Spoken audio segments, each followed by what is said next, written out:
Dr. Stewart, welcome. You've done this before. You know the system. Introduce yourself and Yes, sir. Give us your testimony. Welcome. I'm not as tall as the last speaker, so move it around. Thank you, Mr. Chairman. I'm Dr. Kevin E. Stewart. Is this too loud? Is that You're good. okay? Executive Director of the Austin Institute for the Study of Family and Culture, here today representing the Institute. I want to address several persistent and misleading claims that are heard and repeated so often that we're apt to believe they're true just because we keep hearing them. So myth number one, the science is settled in favor of treating gender dysphoria and transgender patients with drugs and surgery. The truth is that in the past, very few people have identified as transgender. Thus, many of the studies on the issue have very small sample sizes and no controls.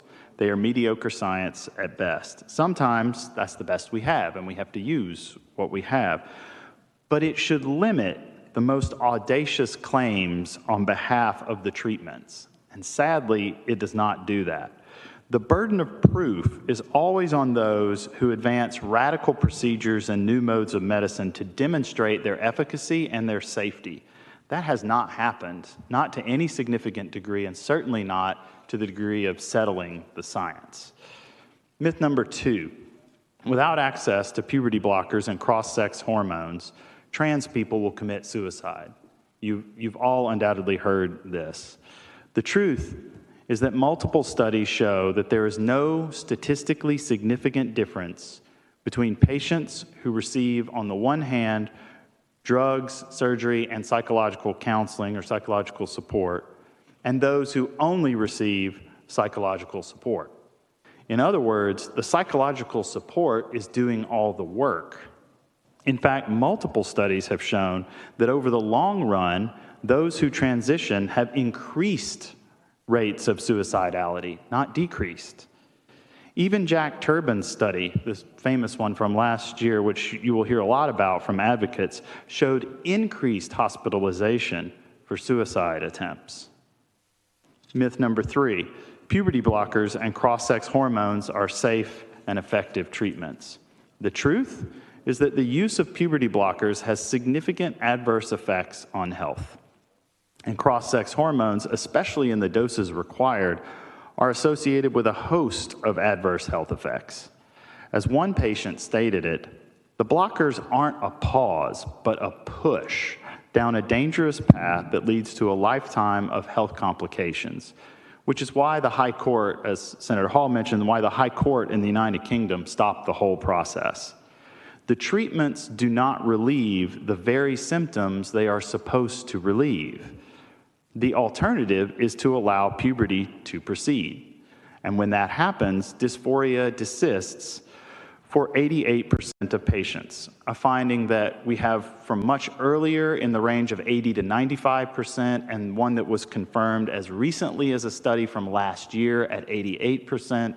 So this number is getting pretty reliable with multiple studies over time confirming the same information.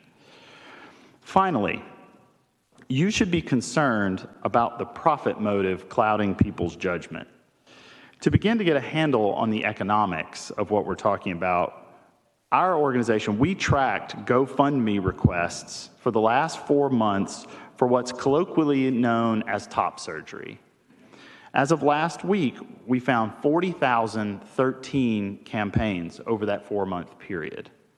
If we conservatively estimate the cost of that surgery at $10,000, and that's a conservative estimate, then these patients will need $400 million to get these surgeries. And that's only a small part, right? That's one of the surgeries. That's a small part of the whole picture. Puberty blockers cost $20,000 per year per patient.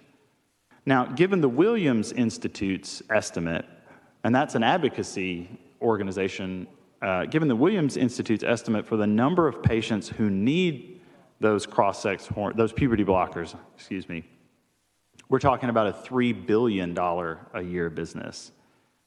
Given other estimates from the census, the total size of the industry could be well over $13 billion. So there's a lot of money at stake here. I'm happy to answer your questions as best I can and get back to you when I can't. I have additional data and studies for whatever questions you might need and however I can be helpful for any members of the committee on these issues and related matters like social contagion or the phenomenon of rapid onset or late onset gender dysphoria. The bottom line is this, that if we want to be compassionate and really help patients, the studies show it isn't the drugs that do that. It's proper psychological support and counseling, and especially for minors, allowing puberty to continue. Thank you for your time today. Dr. Stewart, thank you. Senator Perry? Thank you, Mr. Chair. And you answered most of my questions, very thorough. I appreciate that. I guess a couple things. Your last comment, I think it's important to reemphasize. I don't think anybody is suggesting that a child in this situation doesn't need additional support, be it counseling, be it family support, be it whatever that is, but nobody's discounting the need and nobody's wanting to block reputable counseling services that are legit and inexperienced in this, and some of that is the lack of experience. So I'm glad you hit on that last point a little bit. So I've seen articles that state that none of this is happening below age X, that surgeries aren't below age X, but do you show any research that is ignoring the transitioning timeline and recommending that doctors continue to conduct these treatments earlier than even generally recommended?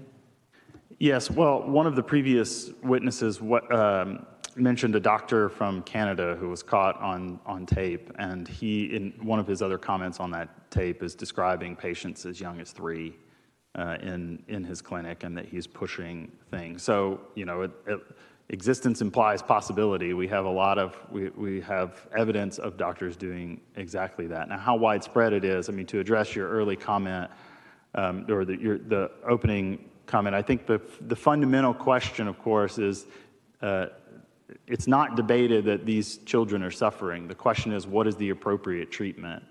And all the data fails to indicate that these radical procedures, including both drugs and surgeries, actually relieve the symptoms, that they actually help. I mean, I keep coming back to the study where they actually broke out, you know, separated those who were receiving both psychological support and the surgeries and drugs, and those who were just receiving the psychological support, and there was no statistical difference between them. With respect to societal pressure, peer groups, those kind of things, are there studies out there that, and I don't know what the psychological name is, but, you know, children want to be a part of something? It's also true that parents want to be a part of something. Is that a fair statement, that it's kind of, the Genesis is one of those high-end, kind of a, hate to use it, but more of a catchy kind of, you know, you can say my kid's going to Genesis today in certain circles, and that really, but is there anything out there that shows that we're kind of seeing in this funneling herd mentality, so to speak, to be a part of something? Yes, so the preeminent scholar on that is Dr. Lisa Littman at Brown University, and she studied what's called, and it sounds very technical, social contagion, right? So how these things are transmitted socially.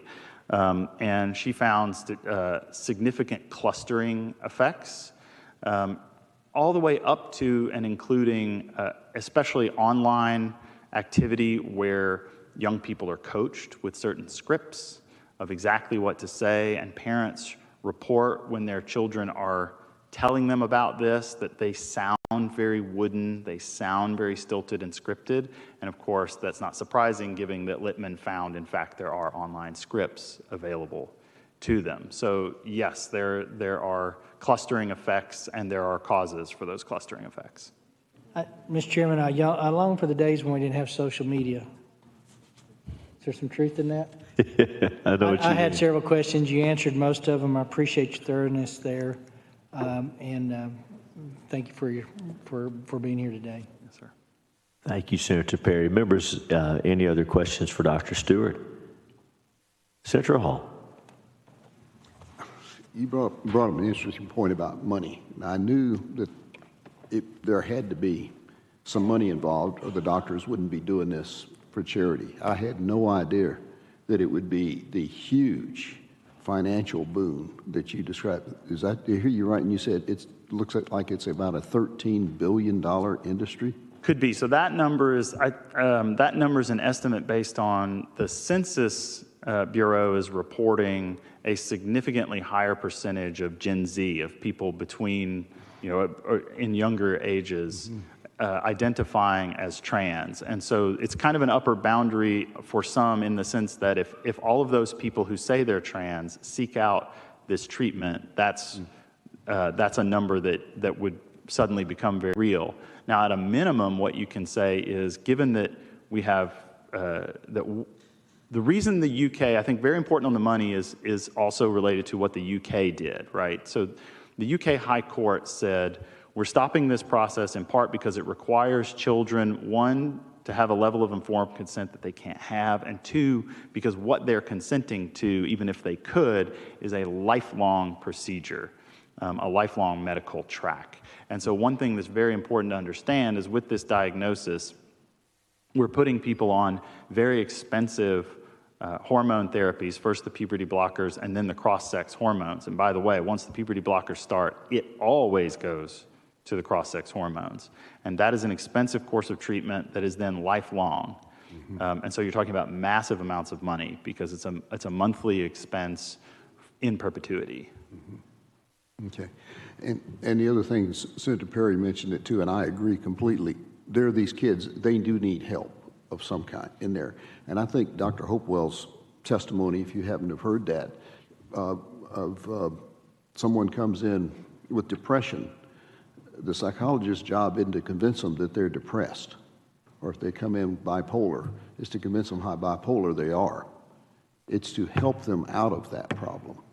And I think that's where, I think what I'm hearing you say is, yes, they need help and we need to get them, but they need to get the right kind of help to get them through this. Yes, sir, that's absolutely true. And what the data says is that right kind of help is psychological support. That when we have studies that compare those who get psychological support alone with those who get psychological support and the drugs and the surgeries, the drugs and the surgeries don't offer any benefits that are not also in the psychological support, which means it's not the drugs and the surgeries that are doing the work of benefit, it's the psychological support. Okay. Thank you. Thank you, Senator. Senator, is there any other questions for Dr. Stewart? Doctor, thanks for your testimony. You're excused.